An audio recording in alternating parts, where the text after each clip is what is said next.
mengambil mahkota dari surga.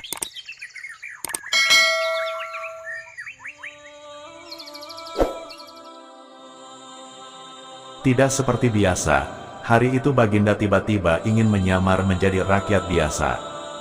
Beliau ingin menyaksikan kehidupan di luar istana, tanpa sepengetahuan siapapun, agar lebih leluasa bergerak. Baginda mulai keluar istana, dengan pakaian yang amat sederhana, layaknya seperti rakyat jelata. Di sebuah perkampungan, beliau melihat beberapa orang berkumpul. Setelah Baginda mendekat, ternyata seorang ulama sedang menyampaikan kuliah tentang alam barzah.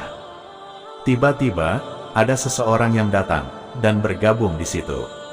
Ia bertanya kepada ulama itu, "Kami menyaksikan orang kafir pada suatu waktu dan mengintip kuburnya.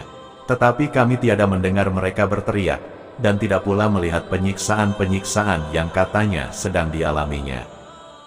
Maka, bagaimana cara membenarkan sesuatu yang tidak sesuai dengan yang dilihat mata?" tanya orang itu. Ulama itu berpikir sejenak, kemudian ia berkata, "Untuk mengetahui yang demikian itu, harus dengan panca indera yang lain. Ingatkan kamu dengan orang yang sedang tidur. Dia kadangkala bermimpi dalam tidurnya digigit ular, diganggu dan sebagainya. Ia juga merasa sakit dan takut ketika itu. Bahkan memekik dan keringat bercucuran pada keningnya. Ia merasakan hal semacam itu, seperti ketika tidak tidur. Sedangkan engkau yang duduk di dekatnya, menyaksikan keadaannya seolah-olah tidak ada apa-apa, padahal, apa yang dilihat serta dialaminya, adalah dikelilingi ular-ular. Maka, jika masalah mimpi yang remeh saja, sudah tidak mampu mata lahir melihatnya, mungkinkah engkau bisa melihat apa yang terjadi di alam barzah?" jelas sang ulama. Baginda Raja terkesan dengan penjelasan ulama itu. Baginda masih ikut mendengarkan kuliah itu. Kini, ulama itu melanjutkan kuliahnya tentang alam akhirat. Dikatakan bahwa di surga, tersedia hal-hal yang amat disukai nafsu, termasuk benda-benda. Salah satu benda-benda itu adalah mahkota, yang amat luar biasa indahnya. Tak ada yang lebih indah dari barang-barang di surga, karena barang-barang itu tercipta dari cahaya. Saking indahnya, maka satu mahkota jauh lebih bagus dari dunia dan isinya. Baginda makin terkesan. Beliau pulang kembali ke istana. Baginda sudah tidak sabar, ingin menguji kemampuan Abu Nawas. Baginda memerintahkan menterinya untuk memanggil Abu Nawas ke hadapannya. "Aku menginginkan engkau sekarang juga berangkat ke surga, kemudian bawakan aku sebuah mahkota surga yang katanya tercipta dari cahaya itu. Apakah engkau sanggup, Abu Nawas?"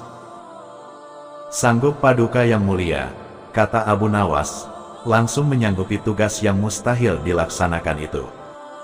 "Tetapi, Baginda harus menyanggupi pula satu syarat yang akan hamba ajukan," kata Abu Nawas dengan percaya diri.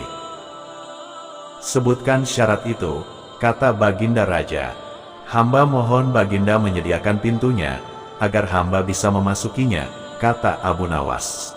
"Pintu apa?" tanya Baginda belum mengerti. "Pintu alam akhirat," jawab Abu Nawas. "Apa itu?" tanya Baginda ingin tahu.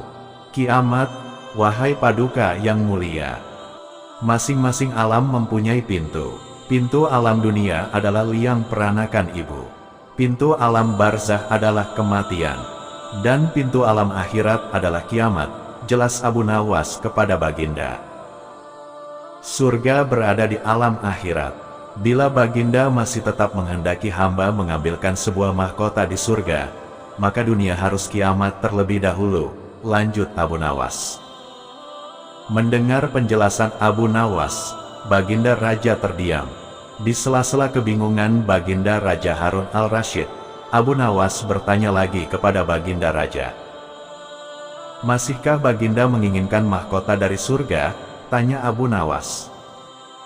Baginda Raja tidak menjawab. Beliau diam 1000 bahasa. Sejenak kemudian, Abu Nawas mohon diri, karena Abu Nawas sudah tahu jawabannya.